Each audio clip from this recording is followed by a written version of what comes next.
You ask Tiger to solve. This deals with linear equations with one unknown. The final result is y equals 1 over 5. Let's solve it step by step. Isolate the y.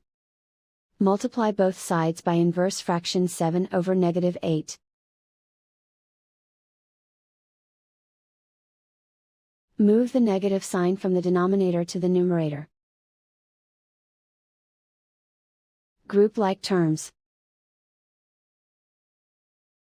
Multiply the coefficients. Simplify the arithmetic.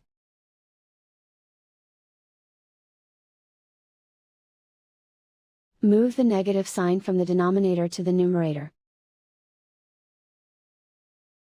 Multiply the fractions.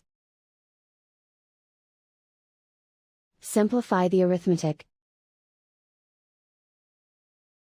And so the final result is y equals 1 over 5.